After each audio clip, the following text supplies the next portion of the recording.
24 విధ్వంసం, మామూలు విధ్వంసం కాదు అధ్యక్ష. నేను ఒక మాట మాత్రం చెప్పాను, ఇక్కడంతా బూతులు. నా జీవితంలో నేను ఎప్పుడూ కళ్ళనీళ్ళు పెట్టుకోలేదు. ఆ రోజు ఈ అసెంబ్లీలో నాకు జరిగిన అవమానానికి నాలాంటి వాడు కుంగిపోయి కళ్ళనీళ్ళు పెట్టుకున్నానంటే, నాలాంటి వాళ్ళు ఈ రాష్ట్రంలో ఎంతమంది సఫర్ అయ్యారో మనందరం గుర్తుపెట్టుకోవాల్సిన అవసరం ఉంది. ఆడ బిడ్డల్ని ఎక్కడికక్కడ అనూహ్యంగా ఇష్టానుసారంగా మాట్లాడే పరిస్థితి. అది అయిన తర్వాత దిశ మీ అందరికీ ఐడియా ఉంది. కడాను నాకు నోటీస్ ఇవ్వకుండా నన్నే అరెస్ట్ చేయడం.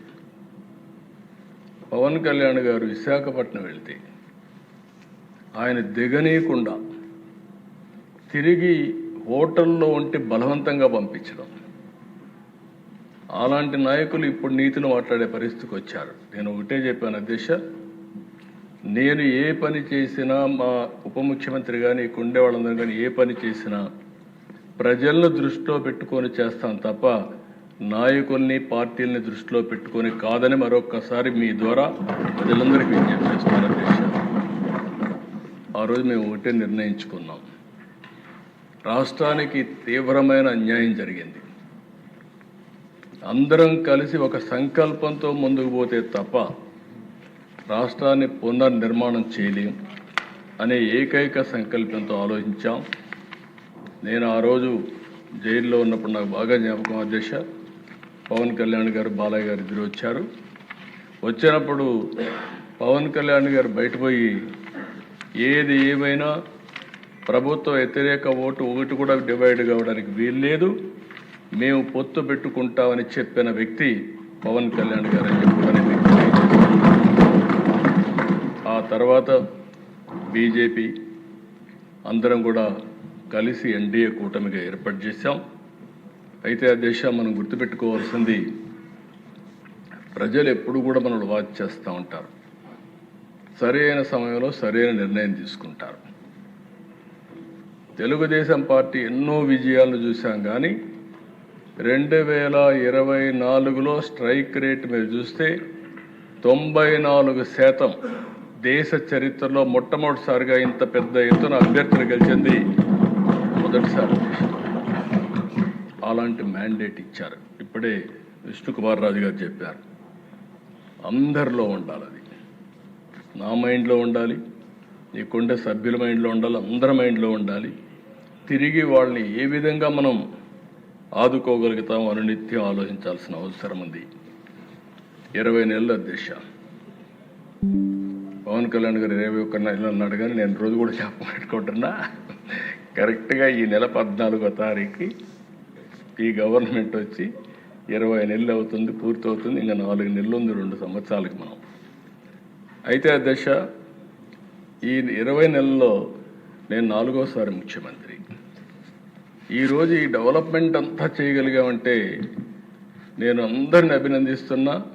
ప్రత్యేకంగా ఢిల్లీలో ఉండే కేంద్ర ప్రభుత్వాన్ని మనస్ఫూర్తిగా అభినందిస్తున్నాను. దేశ వెంటిలేటర్ పైన ఉండే ఆర్థిక వ్యవస్థ ఆ సమయంలో కానీ ఆక్సిజన్ ఇవ్వకపోతే ఏమవుతుందో మనందరూ తెలుసు. అలాంటి సమయంలో పూర్తిగా ఆదుకున్నటువంటి గవర్నమెంట్ కేంద్ర ప్రభుత్వం అధ్యక్ష.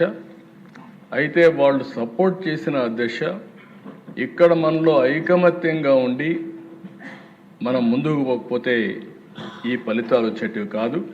అటు సపోర్ట్ తీసుకుని మనం అందరం కూడా ఒకే మాట మీద ముక్త కంఠంతో 20 నెలలుగా 3 పార్టీలైనప్పటికీ ఎక్కడా భేదాభిప్రాయాలు లేకుండా సమైక్యంగా ఒక పర్పస్ కోసం పనిచేశాం. కాబట్టి నేను ఊహించిన దానికంటే ఎక్కువ అభివృద్ధి అయ్యే పరిస్థితి వచ్చింది. ఈరోజు మీరు చూసినప్పుడు దేశ సంక్షేమం చాలామంది నన్ను అడిగారు, మీరు చేయగలుగుతారా, డబ్బులున్నాయా, ఎక్కడున్నాయి, సూపర్ 6 అన్నారు ఏంటని అడిగితే నేను ఒకటే చెప్పాను అధ్యక్ష, సంకల్పం ఉంది, అదృష్టం ఓసారి అధ్యక్ష. ఆ రోజు ముగ్గురం కలిసి పోటీ చేశాం కాబట్టి ఈ రాష్ట్రాన్ని ఆదుకునే బాధ్యత కేంద్రం కూడా తీసుకోవడం ఈ రాష్ట్ర అదృష్టం అని చెప్పి కూడా నేను మీకు తెలియజేస్తున్నా. ఆ విధంగా కలిసి వచ్చింది. కేంద్రం కూడా పూర్తిగా బాధ్యత తీసుకుంది. ఎందుకంటే సూపర్ 6లో వాళ్ళు కూడా భాగం కాబట్టి కేంద్ర ప్రభుత్వం కూడా బాధ్యత తీసుకునే పరిస్థితి వచ్చారు. అధ్యక్ష, ఈరోజు అధ్యక్ష మెంబర్స్ అందరూ మాట్లాడారు. అందరూ మాట్లాడినప్పుడు మీరు చూస్తే ఒక చరిత్రలో ఎప్పుడు జరగడానికి దీనికంటే కూడా ముందు అధ్యక్ష ఒకసారి మనం గుర్తుపెట్టుకోవాల్సిన అవసరం ఉంది. నేను రాష్ట్ర ఆర్థిక పరిస్థితులన్నీ ఎక్స్ప్లెయిన్ చేశాను. వచ్చిన వెంటనే రాష్ట్ర ఆర్థిక పరిస్థితులు కానీ రాష్ట్రంలో జరిగిన విధ్వంసం మీద మా గవర్నమెంటు 7 వైట్ పేపర్స్ ఇచ్చాం. ఫస్ట్ వైట్ పేపర్ జూలైలో 24 అమరావతి పైన ఇచ్చాం, 2 పవర్ సెక్టర్ పైన ఇచ్చాం, 3 ఎక్సైజ్ పాలసీ మీద ఇచ్చాం, 4 natural resources land mine mineral ఏ విధంగా దుర్వినియోగం చేశారో దానిపైన ఇచ్చాం, లా అండ్ ఆర్డర్ గంజాయి ఇవన్నిటిపైన ఇచ్చాం. అది అయిన తర్వాత దిశ స్టేట్ ఫైనాన్సెస్ కూడా ఎక్స్ప్లెయిన్ చేశాం. ఇవన్నీ చేసిన తర్వాత దిశ అక్కడితో కూర్చోకుండా ఆ రోజు ఈ ప్రభుత్వం మీరు ఒకసారి చూస్తే ఇమీడియట్గా government of India Viksit Bharat తయారు చేస్తే మనం కూడా స్వర్ణాంధ్ర 2047 విజన్ తయారు చేశాం. విజన్లో నిర్దిష్టమైన లక్ష్యాలు పెట్టుకుని క్లారిటీతో ముందుకు పోతూ ఈ 20 నెలలు ప్రయాణం సాగించాం. సమీక్షలో మీరు ఒకసారి ఆలోచిస్తే అధ్యక్ష ఎవ్వరూ ఊహించని విధంగా ఈరోజు మీరు చూస్తే ప్రపంచంలోని అతిపెద్ద డీబీటీ ప్రోగ్రాం పెన్షన్లు ఇచ్చే కార్యక్రమం అధ్యక్ష.